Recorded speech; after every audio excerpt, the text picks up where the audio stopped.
Bad Times at the El Royale, written and directed by Drew Goddard, is in my opinion one of the most brilliant films of the last decade. It's stylish, ambitious, morally ambiguous, and smart. The writing is sharp, the cinematography top-notch, and the set design stunning. The film unfolds over one fateful night in 1969 at the El Royale, a dilapidated hotel straddling the border between California and Nevada. 7 strangers converge, each hiding their own secrets and inner demons. A disillusioned priest, played by Jeff Bridges, a soulful nightclub singer, the salesman, played by Jon Hamm, 2 sisters, the hotel manager, and the enigmatic Billy Lee, played by Chris Hemsworth, who leads a cult-like group. Through a series of flashbacks, double crosses, and shocking revelations, their lives intersect, collide, and unravel in that hotel. Motives are murky, redemption seems possible, but nothing goes as planned, and by dawn, one last shot turns into a dark reckoning. Despite excelling in so many areas, the movie bombed massively. From a financial standpoint, El Royale was a failure. The production budget was roughly $32 million, but it grossed only about $31.2 million worldwide. It didn't even recoup its production cost in theaters, and factoring in marketing and distribution costs, the losses were substantial. On the critical side, the film only holds a 75% rating on Rotten Tomatoes and a 7.1 on IMDb. These are solid numbers, sure, but they're far from extraordinary, especially for a film that I consider to be one of the best of the last decade, if not the best. So why did a film this special perform so poorly? The critics have suggested several reasons. Number 1, marketing and positioning problem. The film is tonally complex. It's a neo-noir, pulp crime, mystery, psychological drama. It's all mixed together, and that makes it hard to market it. It doesn't nearly fit into a single genre that attracts mass audiences. Without clear branding, many potential viewers may have just skipped it. Second reason, the runtime and pacing. At 141 minutes, and with a non-linear structure featuring flashbacks and shifting perspectives, the film can be intimidating for casual viewers. Not everyone wants to engage deeply with a layered narrative in theaters.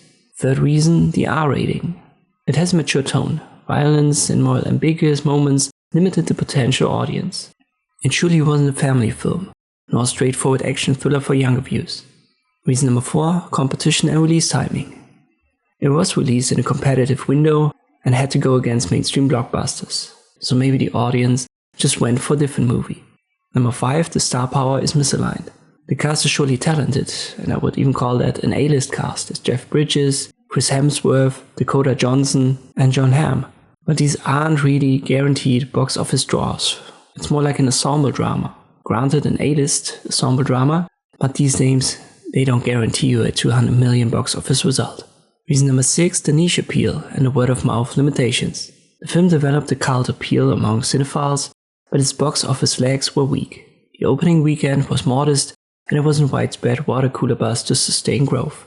Reason number 7, the moral and thematic ambiguity. Some critics argued that the writer-director Goddard gets too clever, and that the film's cleverness works against mainstream emotional engagement. Its ambition may have been a double-edged sword. Those who appreciate its craft love it. Others see it as overly self-important. Yet I think all these reasons fall short when you compare this movie to a typical Tarantino film. His movies are also mostly R-rated. They use a different narrative structure, with flashbacks and an episodic framework.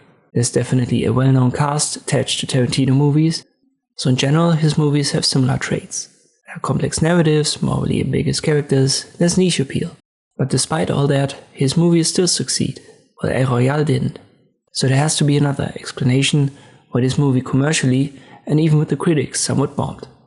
If we consider that Aquaman was released the same year, it's a movie that I would describe as an absolute mess in almost every way. Yet it grossed more than $1 billion on a $160 million budget.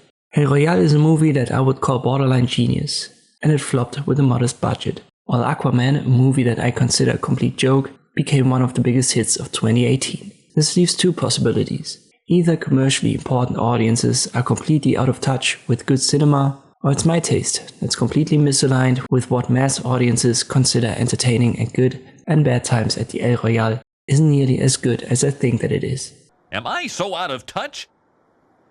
No, it's the children who are wrong.